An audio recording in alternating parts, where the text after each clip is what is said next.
Subscribe करें हमारे YouTube channel साधना gold को और पाएं वीडियो सबसे पहले।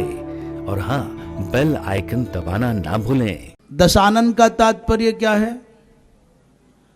10 आनन माने 10 मुख। और दशरथ का तात्पर्य क्या है? जिसके पास में 10 रथ हों उसका नाम दशरथ है, और जिसके पास में 10 मुख हों उसका नाम 10 मुख है। अब ये तो कोई बात नहीं, उससे रामायण का क्या लेना देना है, पर इसी के अंदर सन्निहित है समग्र रामायण का सार। दशरथ जी महाराज वो साधक हैं जिन्होंने अपनी 10 इंद्रियों को, अपनी 10 की 10 इंद्रियों को भगवत प्राप्ति के निमित्त रथ बना लिया है।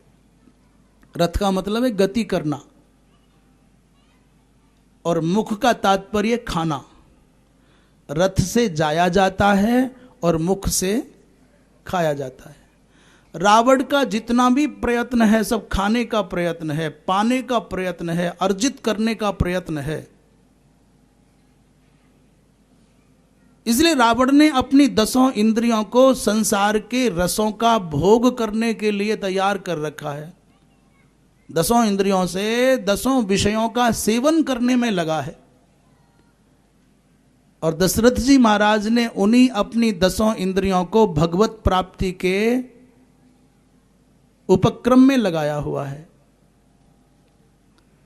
अब चयन आपको करना है। दशरथ बन करके जियोगे तो आपके जीवन में राम आएंगे, आराम आएंगे, और दशानन बन करके जियोगे तो जब तक ये सृष्टि रहेगी तब तक आपके पुतले को जलाया जाएगा। सारी दुनिया में रावण का रुतबा रहा होगा, वह पुतला आज तक जलाया जा रहा है। राम कथा संकेत में सब कुछ कहती, अपनी इंद्रियों को विषय भोग का साधन मत बनाओ। इन अपनी 10 इंद्रियों को भगवत प्राप्ति का साधन बनाओ। इसलिए दशरथ जी महाराज का विवाह हो रहा है तो कौशल्या के साथ हो रहा है। कौशल्या जो कुशलता पूर्वक भगवत प्राप्ति का मार्ग सुझा देती हो, जो दक्ष है, जो कुशल है, जिसका सानिध्य करने पर आपके जीवन में कुशलता आएगी, वो कौशल्या है। और दूसरा विवाह होता है सुमित्रा के साथ में, जो सबके साथ मित्रता का व्यवहार करना जानती है। इन तीनों में सुमित्रा, कौशल्या और कैकेयी में सबसे ज्यादा सधा हुआ जीवन है सुमित्रा का। उनका कोई अपना आग्रह ही नहीं है, उनकी अपनी कोई शर्त नहीं है, अपना कुछ भी आग्रह नहीं। इसलिए अपने 2 पुत्र हुए हैं, एक को भरत का अनुगामी माने भगवान के भक्त का सेवक बना देती है, और एक पुत्र को भगवान का सेवक बना देती है। वो भरत के साथ भी उतना ही प्रेम करती जितना भगवान राम के साथ करती है। और आश्चर्य यह है कि कैकेयी परेशान हो जाती है, कौशल्या भी परेशान हो जाती है, परंतु कभी भी सुमित्रा परेशान नहीं होती। पूरी रामायण को पढ़ लो, सुन लो, समझ लो, आपको सुमित्रा बिखरती हुई नहीं दिखाई देगी। कौशल्या बिखर गई, और कैकेयी तो बेचारी कैकेयी ही है।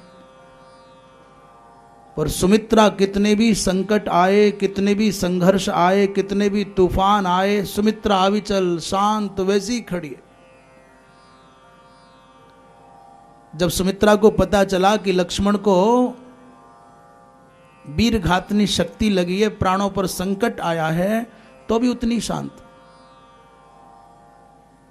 बोले अभी तो एक पुत्र गया है, मैं अपने दूसरे पुत्र को राम की सेवा में भेजने के लिए तैयार हूं।